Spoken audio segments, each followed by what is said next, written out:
Magandang hapon po sa inyong lahat.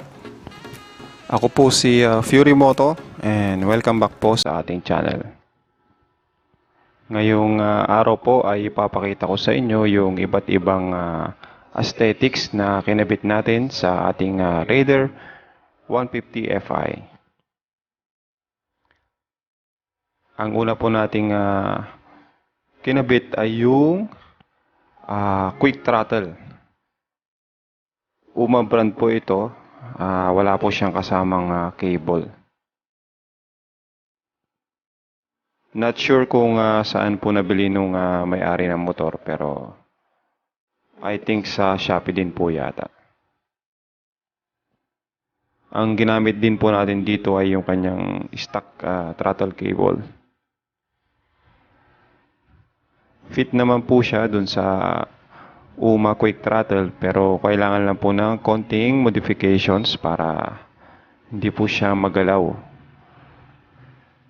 Then sunod po natin ay pinalitan natin yung handle grip gamit syempre yung Racing Boy.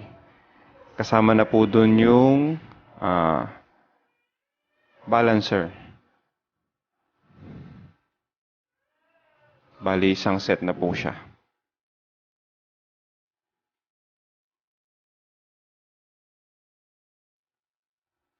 Tapos, pinalitan din po natin yung brake lever saka clutch lever ng ating Raider FI 150. Siyempre, Racing Boy pa rin ang ating ginamit. Kasama na rin po dun yung lever grip.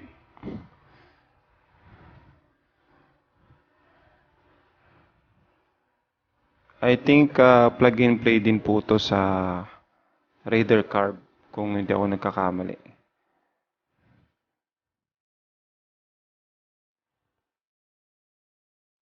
Tapos nagpalit din po tayo ng mga bolts. Yayamanin bolts po na pang Raider FI. Tapos, nagpalit din po tayo ng Racing Boy na side mirror. Universal po yan.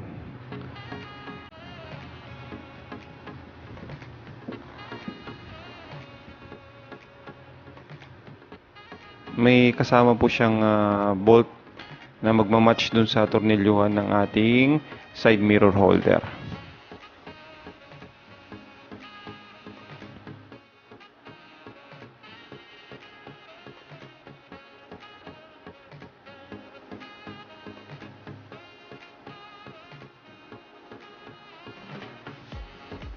Puro silver po nga pala yung kinabit natin ditong mga Racing Boy products.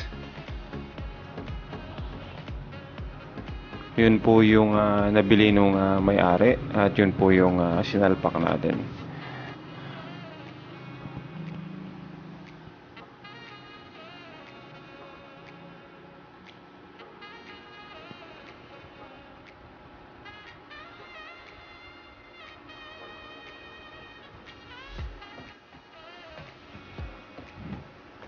Siyempre, since Racing Boy nga yung gusto nung concept ng Raider FI ng may-ari, nagpalit din po tayo ng Racing Boy na side stand.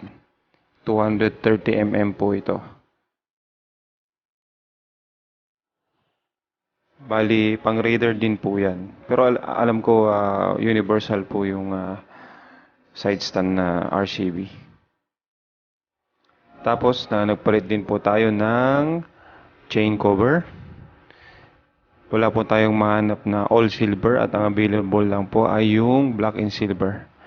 Plus yung yayamanin bolts. Ang next po natin dito ay yung papalitan yung Racing Boy na swing arm. Nagpalit din po tayo ng Racing Boy na 10-spoke mugs. Pati yung Racing Boy disc, nagpalit din po tayo with yayamanin bolts. Pang Raider carb po yan, pero fit po siya sa ating Raider FI 150. Siyempre, pati po yung rear axle ay yayamanin bolts din.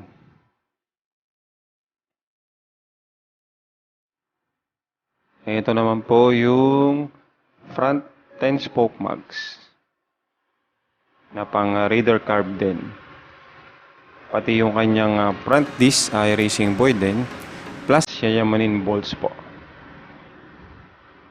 Siyempre, pati yung front axle yayamanin din.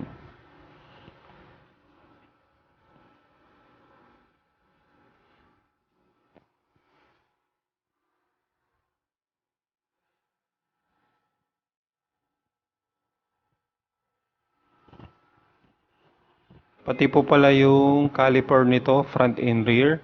Pinakita ko po dun sa naunang video natin. Racing boy din po yan. Double piston yung harap, single piston yung likod. Pati po yung brake cable hose. Racing boy din po.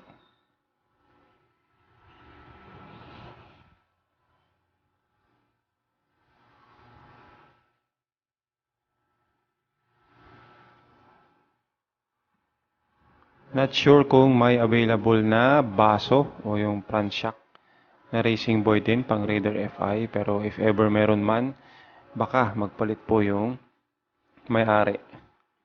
Kasi ang gusto niyang concept sa kanyang Raider FI 150 ay racing boy lahat. Plus yung UMA and yung ibang brand na pricey rin. Yung sa oil filter cover, wala po siyang nahanapan na RCB, kaya ang nilagay niya po ay ibang brand. Pero I think same price nito yung Racing Boy.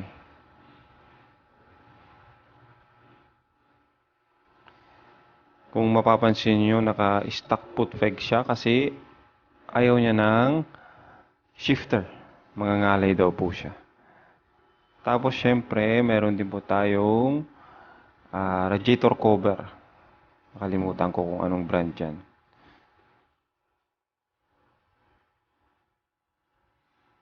Ayan yung in-install natin na Blue Water. Shoutout nga po pala kay Reginald Estacio. Saka kay